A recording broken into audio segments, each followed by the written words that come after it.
Hello, you wonderful people, and welcome to another episode of Super-Fanta-Fi. This video show, we're talking about TV shows of the supernatural, fantasy, and/or science fictional genre. For today's episode, I'm going to talk about the Doctor Who Season 13 or Series 13 premiere. A great premiere. A lot of really interesting things went down in this episode, so let's break it down. First and foremost, there is a lot in this episode. They throw a lot your way, but I think that's because structurally they're going to be doing, maybe this will change with episode 2, but it feels like because the subtitle to this season is called The Flux, so I think that's the entirety of this season. I don't know how, whether this is just going to be like a bigger overarching, so because I think it is going to be a shorter season. It's only going to be like a couple episodes and not a full season. I could be wrong. It could be my misunderstanding, but whereas obviously you have your main overarching plots in every season, but this one seems like it's going to be like everything is going to be connected. It's not just going to be like, some offhand episode shenanigans. It's like, no, it seems like everything is all going to play into the larger plot. It's basically like a Doctor Who movie just spread across multiple episodes. It's kind of my feeling of it. So, but maybe next episode will change it. Maybe later in parts of the season will be episodical fun or shenanigans. I don't know. I mean, there's going to be shenanigans, of course, but I love how we just start in the middle. That's why I was almost right, because I had to go back. I was like, did I miss something? The way the episode starts, I'm like, we're just in the middle of it. They're dealing with, I'm going to butcher his name. I was remembering it earlier, but I forgot. It's Carvanista, I think is what it is. And it's they're been, this person has got them captured. They're above a pool of acid, and you're like, wow. How a very James Bond-esque situation to find yourself in to a certain extent. It's the supervillains caught you. And I just love we're in the middle of it. And I love that the doctor's I can't help but feel like this is kind of partially my fault. She's like, it's entirely your fault. It's you did this, you suggested that. And, it's don't worry about it. Yeah, it's just the doctor's always cool under pressure. Luckily, everything worked out because before it released, they were able to flip up and latch on. But it's right. So these are my handcuffs. They're voice activated. So that's why I told them exactly which pocket they were in. Okay, release. And it's it's not working. Release. I was Scottish at the last time I made it. So I was all right, so this is something you did when you were 12. Okay, as in the 12th Doctor. And I love that she's just release. Try to do it in the Scottish accent. It didn't. And it's fun. I guess it's because of the Scottish accent. It's not until she was what a relief. And it's now you've been released. So Just that entire time, I mean, they were spiraling. That was just, that's some full-blown crazy. I mean, I think even compared to the shenanigans and the situation the Doctor's ever been in, that's probably the most precarious and just wild outcome of a situation. It's on these anti-gravity things, it breaks in half at one point in time, and you have those disc things shooting at you, so. Luckily, they flew into a geyser of acid, so they're going. Land inside the TARDIS is cool, let's go back to Earth because he's planning, Carvanista is planning to go to Earth. So I was right, let's get on top of that. But there's some issues with the TARDIS because then, the Doctor notices, what's up? Because, later on, Yaz is oh yeah, there's all this ooze and stuff, and you're like, what is that about? And she says, oh, it's no problem. She's it's fine. I'm fine. And it's well, Yaz didn't ask about you, but the fact is you're oh, the TARDIS is fine. I'm fine. I'm okay. Because it's right. We're still sitting on the big secret about what the Master revealed to her last series. And it's Graham and, Ryan never knew. Yaz definitely has. So we have no long idea how long it's technically been in the confines of the show. I mean, it's probably been almost a year. Probably real world time frame wise, it's probably been about that long of them off adventuring, just the Doctor and Yaz. But even then, the Doctor still hasn't confided in Yaz about everything because it's a lot to chew on herself. But the fact is, the Doctor always plays kind of a. Because it is always interesting, when the Doctor does reveal certain information. Even, information that viewers of the show know about, the whole regeneration thing doesn't come up until it comes up type of situation, So it's one of those things where the Doctor isn't always the most forthcoming, considering your past, and considering your more recent past and discovery about yourself. Of course, you're not really, ready to open up about it. But then we meet our new companion, who's not a companion yet, Dan, which I'm so curious about his circumstances, because it seems like he goes to a museum. He kind of wants to be the one that I want to help out here, but he kind of gives free tour guides, even though he's not hired to do that. He doesn't even work there. So it's right, you need to stop.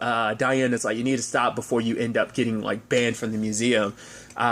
So he has other work that he does, and he's even helping, like, make sure other people have food and stuff. But because later on, the person he was working with, she was like, oh, like, why don't you take a cake? He's like, oh, like, who actually likes soup? But he didn't take it because he's like, there's other people that need it more than me. But when he goes home, his, like, cabinets and his refrigerator, so you're like, so what's the circumstances? Like, because we're getting a lot of stuff thrown our way immediately. Obviously, the doctor continuing to lie to Yaz, like I was bringing up before.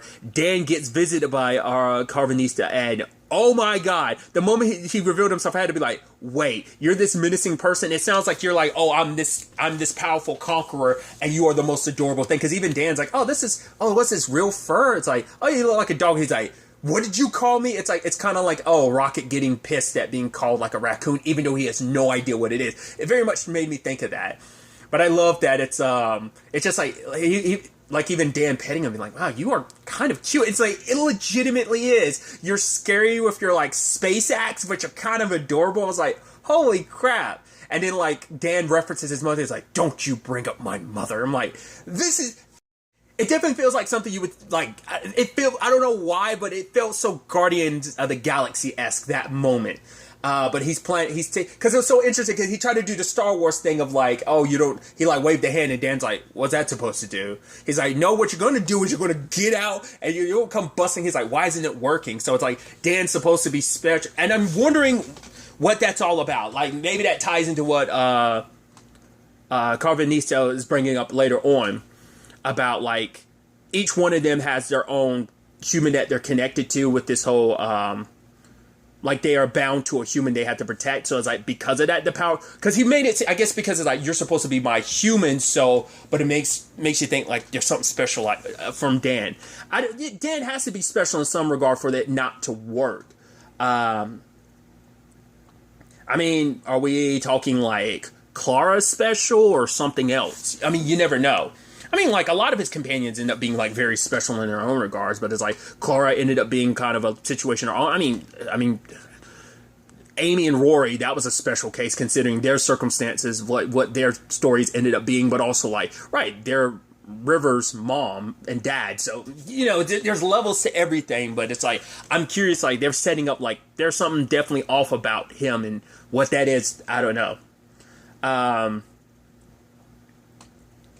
The doctor connects to this being known as the Swarm, who is deadly as hell. I love that he's like, he's been in prison here since like the beginning of time, and basically his guards, an OG guard who's looked after him from time to time, is like, oh, like, he breaks because he has like a psychic power. But it seems like I don't know if his ability to disintegrate people is related to his psychic ability or is that something else, because he can psychically connect to people. Specifically, the doctor showed him like killing that one person, absorbing her, and then he transforms to almost like a Red Skull-esque like form, and then the other one he just like grabs and disintegrates. I was like there's a lot of disintegration in this episode. It's like, are we Thanos snapping all over the place, ain't we? Like, this is some blip type of stuff. Holy crap. And like, things have been dire. Like, starting this season off this dire is wild. It's just like everything's going wrong all at once. I mean, that's what I mean. There's like so much they packed into this episode, and I think most of it is meant to be confusing because it's going to be slowly unveiled, because it's Doctor Who, so you're going to get some timey-wimey stuff that kind of be like, oh, we started here, and it's out of context, but then we travel back to the past, and it's going to explain a lot. For example, all that stuff in Liverpool 1820, because I think that's where Dan lives, is Liverpool, so, like, I think there is a connection there, which I love that the Doctor and Yaz made it to Dan's place. But the house got miniaturized very, once again, since I'm on my Marvel kick, how very Ant-Man-esque. And I love the other person just sitting on their toilet, like on the house to the other side, and they're just like, oh, sorry. Very, and also, I'm referencing it up today. Kind of remind me of Cleveland. You know, the whole thing of like, anytime his house gets blown over, no, that. I do a terrible Cleveland impression. I do terrible impressions in general, so I don't attempt them. But that's what immediately made me think of that. Except they didn't fall, a fall that would most likely probably extremely hurt you, if not kill you. All right, because isn't that how, well, spoilers, isn't that how his wife died? I was like, yeah, I forgot that's actually how Cleveland's wife died in the show. Because, like, it happened to Cleveland all the time, but she actually died from it. I'm going on a tangent. But then, like, as they're preparing to, like, because it turns out that Carnival said his people, there's like 7 billion of them on the way, and the doctor's freaking out because it's a full-blown invasion. But then as they're about to leave, they run into Claire, who's like, oh, the doctor. It's like, wait, do we know you? It's like, oh, not yet. I mean, it's a past thing. Like, no, I'm not going to stop you. And she's like, I got to get home. So it's like, they must have warned her about some future thing, like, oh, you need to be careful, and she probably didn't know what the context of it was. And then as she's going home, lo and behold, who's there in front of her? A weeping angel. I was like, wow. Wait, I'm trying to think. Is she someone we've met over the course of the show? I don't think she is. I was about to say, because I was about to say for a second, I was like, no, because she knows Yaz too. So it's like, it's definitely, I was about to say, like, not like you met a different doctor. I was like, no, because you know what the doctor looks like and you know it's Yaz. So like, it must, you've met this version of the doctor, you've met Yaz. But like, a weeping angel, which I'm like, when's the last time we've seen one in Doctor Who? Because the last time I vividly remember seeing the Weeping Angels, it was in the short-lived show Class. That's the last time I remember them popping up Doctor Who canon. I could be mistaken, but I think this is the first time with Jodie Whittaker, like, we've seen... I mean, she hasn't encountered it, but, like, I don't think they've popped up in the past 2 series. I don't think they have. My memory's terrible, but I don't think they did. So you got that. She knows not to blink, and it's just like, oh, trying to, like, get the key in. And I actually really liked how they handle that, too, because it's like, that is just the most annoying thing to deal with. Just kind of like, right, you can't keep... Like, the only way to battle that is, like, basically you have to put yourself in, like, surround other people. So, like, right, when I'm looking away, you keep looking at it. Like, that's the only way to deal with that. But even if she got inside of her apartment, like, it would have found its way in there. There was like there's no safety, there's no getting away from a weeping angel once it's latched onto you. But I love, like, the final shot of it, like, right, it's next to her, she's trying to get her door open, find it without looking away, she's like, don't blink, and I think you can see, like, the camera almost have, like, this, like, blinking effect on it, almost like her eyes are about to close, and then they zoom in on her eyes, and in that moment she blinks, and it's like, you know, once again, they kill you the most merciful way possible, dropping you into different time frames. So it's like, so her and the doctor and Yaz met in the past, but now she ends up in the past, but enough to the point she knows what a weeping angel is. So what is her circumstances? Because we never actually got to see where she landed. Because, like I said, the most out there thing is the 1820 Liverpool thing of, like, some dude is, like, doing some mining and looking for something, but he's like, what I'm up to, you can't even comprehend. So you're like, does that have something to do with the flux? Like, what's going on? The doctor is, you know, acting like she's confused about why a lot of stuff is happening, because there's, like, temporal energy around Carvanista's ship. But also, because part of me at first was like, could that be, like, correlate? Does it have something to do with Dan? Probably not. I feel like it would have specified on Dan. Also, the doctor realized, too, the freaking door to the TARDIS is moving. It's like, wait, why is that moving? That's never happened before. And even the doctor's like, yeah, like, to my knowledge, that's never happened before with my experience of the show. And I'm like, like, a lot of weird stuff is happening, dude. But I think it maybe correlates to, like, the universe being broken. Which is so interesting because you dealt with a being that's basically a whole other universe in itself, and that said universal thing, like, was breaking down this universe. The thing we got introduced to in series 11, which begs the question, it's that other universe that it can't coexist in our universe without it being an issue. I'm like, I wonder will that thing pop up in any shape or form. I forgot its very specific name, but it's the doctor's friend, so the doctor potentially could call upon this friend when we're dealing with something that devours and dissipates everything. It's just like... But the situation of the doctor's, like, vision and stuff like that, and her, like, Yaz is like, we're supposed to be friends, aren't we? She's like, we are friends, then tell me what's going on, like, what are you hiding? You know, and don't lie to me. Before the doctor has a chance to really say anything, you know, they get aboard Carvanista's ship, and, you know, Yaz rescues Dan, and I love the whole thing of, like, wait, Sheffield, like, you know, kind of like, you know, bad, just like, hey, don't badmouth Sheffield, or just kind of like, you know, because she's like, yeah, I'm a police officer and stuff like that. It's like, you really don't want to be trashing the person that's saving your life. But it's like, yeah, let's go before something goes wrong. It's like, those things often go wrong. And Yaz doesn't answer. It's just like, come on. It's like, yeah, you probably don't want to bring up the fact is of, like, the track record of things going wrong, it's pretty high. So you probably don't want to spook the guy, especially upon, like, you know, attempting to rescue him. So, but But it turns out Carvanista isn't here to hurt anyone. He's actually here to protect. He's actually to protect Dan, because apparently his species, like, they have a blood bond, like a genetic bond to, like, the humans. They each have a human. That's why there's 7 billion of them on their way to Earth, because they each have a human they have to protect. And it's kind of like, he's like, yes. And the reason why I'm doing all this, like, I have to do it, but it doesn't mean I have to like it. He's like, oh, they're just so infuriating, their species. But then also, the reason why, because once again, Yaz is like, why you've been tracking this guy down? And it turns out it's connected to the division. It's connected to the doctor's past. It's like, you're the only one who has answers about the division, about my past. Like, without the doctor really going too much into who the doctor really is, but she brings up, like, you're the only living member of the division that I've been able to find, so she's trying to get answers. So, because it's like, I guess every other member she's found has either been dead, so... Because weren't the 2 people guarding the swarm, weren't they division members? I think that got referenced. I think they're from the division as well. I mean, they're granted, they're dead, so... But I think that was the point, right?